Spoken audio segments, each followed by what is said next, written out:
Do you have a bottleneck in data entry? Are you manually entering data through the green screen and experiencing data accuracy errors? In this video, we'll explore how you can reduce or even eliminate the expensive data entry work involved in inputting data into your IBM I systems. My name is Andrew Nicholson, and I'm from Proximity, your premier partner in IBM I solutions, support and development. And today we'll be discussing iKeyer, the solution from Utilities 400 that removes manual data entry through the use of an IBM I native and fully automated virtual terminal. I'm going to give you an insight into how businesses use this technology to improve both the accuracy and speed of formerly manual processes, saving your business time and money while improving data accuracy too. This all sounds rather good. So, how does it work? iKeyer is a server-side application that picks past and stored data and then enters this with validation via the 5250 session. It can be triggered or called from your RPG programs and integrates seamlessly with Utilities 400's data input tool, iRoute.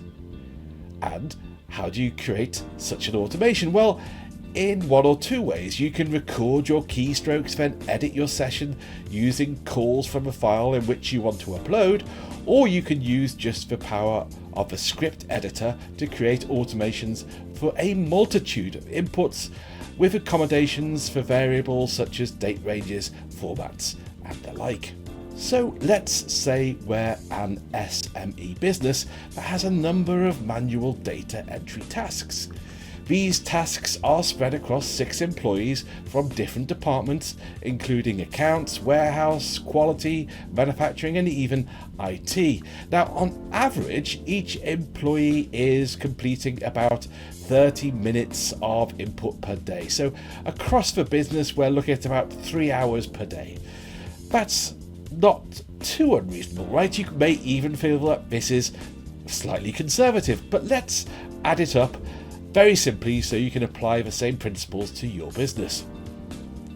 So, if my sums are right, and they may not be, in total for the 6 employees we're looking at about 15 hours per week of manual data entry, 60 hours per month, so about 720 hours per year.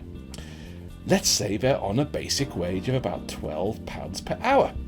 That's £36 per day or £180 per week on the basis of a 4-week month with £720 a month, leading to a total human resource cost of over £8.5 thousand per year, and this is just to maintain the status quo at a conservative estimate. So I wonder what the cost will be like in your business. You see, quality errors come in many guises. A report commissioned by Experian found that the most common data errors encountered in business come in the form of incomplete or missing data, with outdated, duplicated or typo errors coming in second to fourth respectively. Each represented a real cost of a business, depending upon the nature and significance of the error. But what would it mean if we could replace expensive human resource and repurpose this resource for less menial tasks? What if manual processes were replaced with automated procedures that ran 24/7, 365 days a year? And in that process sped up the data input tasks exponentially, all without sacrificing data quality, indeed improving it greatly. What would this mean for your business? We believe that replacing manual data input would remove all these problems. But how do we go about gaining these automation benefits? What would we need? Well, first and foremost, we need a system fit for our enterprise systems. Therefore, our first stipulation is that it must be an IBM I native solution. Secondly, we need a solution that provides intelligence, not just dumb terminal following a series of instructions, a solution that will be able to read the screens just like a human would. Then, depending upon what's displayed, we'll act accordingly. But intelligence shouldn't mean that it's overly complicated and need an expert coder to implement. No, it should have the ability to record input sessions for quick setup, then have the functionality to edit these sessions and to add rules and parameters via an intuitive, effortless script. And all this technology should be affordable with a quick return on investment, because let's face it, this solution must address all the issues and add value to constitute an easy business decision. We believe we have the answer for you, and that is with IKEA. No, it's not flat pack furniture from Sweden, but let's look at IKEA as a virtual terminal.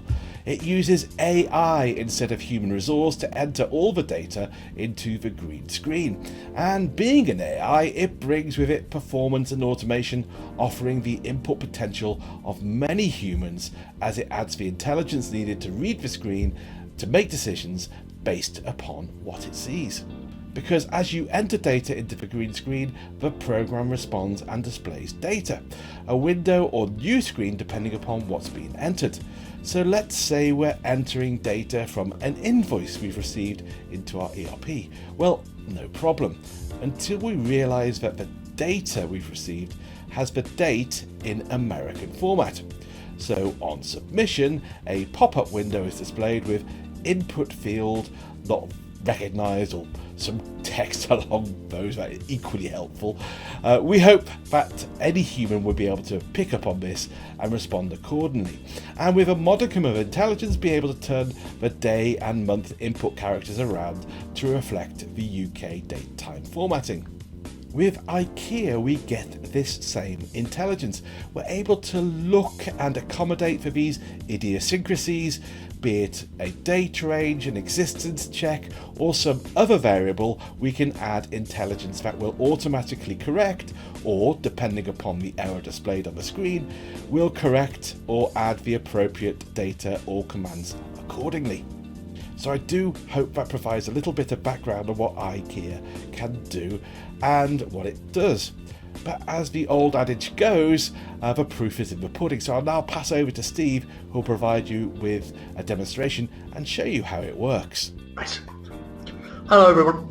I'm going to show you how we can automate one of the most common green screen applications. That's order entry, one probably everybody is familiar with. Let me just start by showing you a little bit of the application itself. So if I'm a user on the iSeries, I would either type sales menu, or it would be my initial menu. Then I would type option 1. I'm going to create a sales order. Then I would enter the customer number. In this case it's 041. Okay, so that's the application to come back with the invoice address. I need to type in the delivery address, UTI 400, Bolton, and the date of the order down here, 25/10/17, and the delivery date I require 17. Press enter. I can then enter some delivery instructions. Please deliver quickly, and then I'll enter all the items that I'm going to put on the order. Okay, this is the process that we're actually going to automate. So if I just come out of that. To automate this, you create within IKEA what we call a script.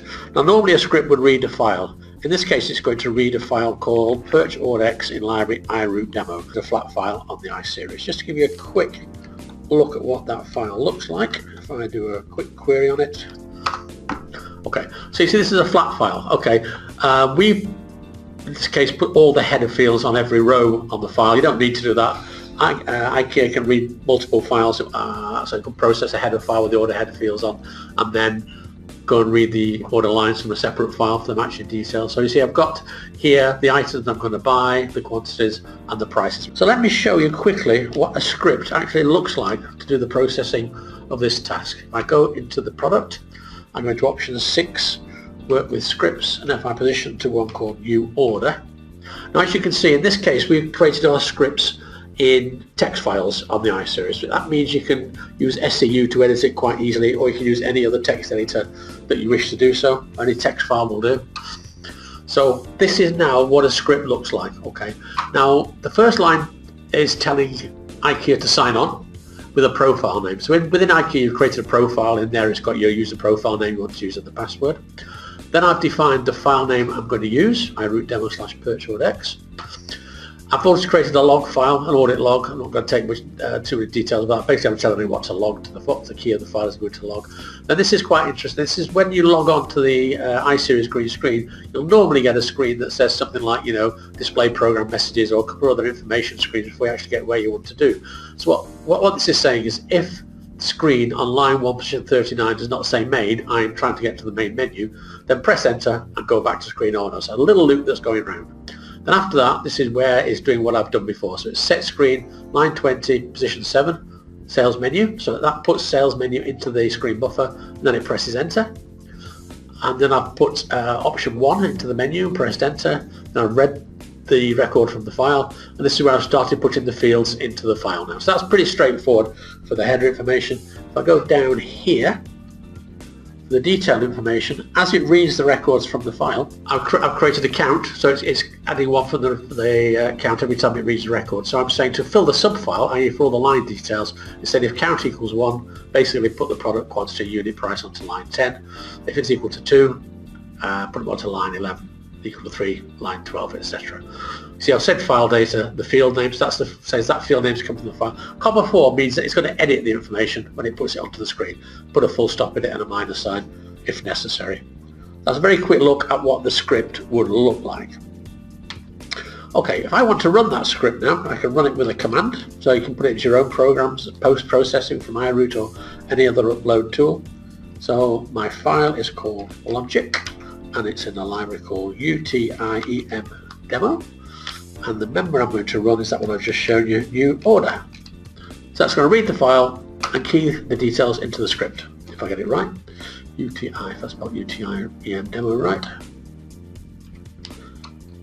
just proves it's got a bit of validation in the product. Okay, so you see that's keyed that in pretty quickly. In like a second, it's keyed the order into the machine.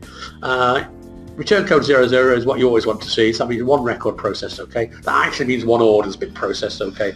So if you ever find any errors in your script, whatever process calls it needs to check the return to make sure everything's okay. That data is also put into a data area QTemp, so you can recover it from there as well. Now, within IKEA, you can replay exactly what the scripts have done. So if I go into history, number 4, see that's the one I've just run there, 15, 24, 25th and the 10th. I'll just show you what happens. So basically this is showing me the screens that were displayed now. So I talked about it before, it's got previous sign-on screen. Then when I press enter, it tells me up at the top what action happened. So when that screen was displayed, IKEA pressed enter. It got to the main menu, so it's happy with that. Then we keyed in sales menu like I did manually and pressed enter. Got to this menu, typed in option 1, pressed enter. Got to the customer number, keyed in 041. Keyed in the delivery address from the file, keyed in the dates and the order reference from the file. Got to this stage here, keyed in the instructions between 8 o'clock and 10 o'clock, which just came through on the XML document. And now I've got to the subfile, press enter, and it's gone around that little loop with 9 records from the file. Line 1 there, line 2, line 3. My application now, when I press enter, it goes to the file and validates them obviously and puts the text back in there so the user can verify what the descriptions are normally. Obviously in an automated world that doesn't really matter too much. Then I press enter and it says now the key presses F8, i.e. the application wants me to press F8 to confirm. Sorry, I pressed F8 on the screen by keyboard. I pressed enter. So now I get a completion screen. I get the script, press F8, went back to the menu, back to the command line, type sign off, and that's the end of the script. So it's logged on, run the script and keyed in order. So from the minute an XML order arrives, upload to the iSeries, keyed into your ERP system, normally takes about 2 or 3 seconds in total. Now, whilst I believe it's quite important to learn the scripting language that I showed you on there, it's not really necessary. You can get the product to do it for you to more or less extent. You can do it completely actually. If I just quickly show you what I mean. If I take option 5 here, capture session, generate a script. What I'm going to do now, first of all it tells me which file a library I'm going to put my text into, my script text into. I just need to give it a member name, so I'd call this demo 171025. So it's going to, as I generate the script, it's going to write it into there. Now when I sign on with my own username and password, it's looked through the IKEA list of profiles, see which one's got Steve against it, so it's put that into the script. Now as I'm typing these things in to get to where I want to do, it's remembering what I've typed where and generated the script statements to do it. Okay, so I've typed in 041. I'm not going to go through the whole process, just show you what I mean. So if I say my delivery address is utilities 400, Bolton, England. Put my order date down here again like I did before, 25/10/17. My delivery date 10/11/17. Order reference is Steve. So okay, now we get to instruction 1, deliver ASAP. Okay, I'm not going to type loads of products in there, but you see that's what I mean. So if I do F3 now, come out the application, come out and sign off, then I press F17, which takes me out of generate script mode, and now it shows you the script that it has generated here. Okay, so it says sign on. Okay, so my profile within IKEA has got allocation for me. So come around that loop, and it's typed in what I keyed in on the screen. So you've got all the screen coordinates right, and all you need to do is go back and put the file statement in and change those to the field names from the file. Although you can automate that as well if you want to, with a little bit more work up front. So you can get it either do the lion's share of the work, or with a bit more work up front, it will do all the work for you. Back over to Andy. And my thanks to Steve for the demonstration. Now for more information or a trial on IKEA even, please contact me on Andy Nicholson at proximity.co.uk. Again, my name is Andy Nicholson. We're Proximity, the IBM support partners that are in your corner. I'll see you next time.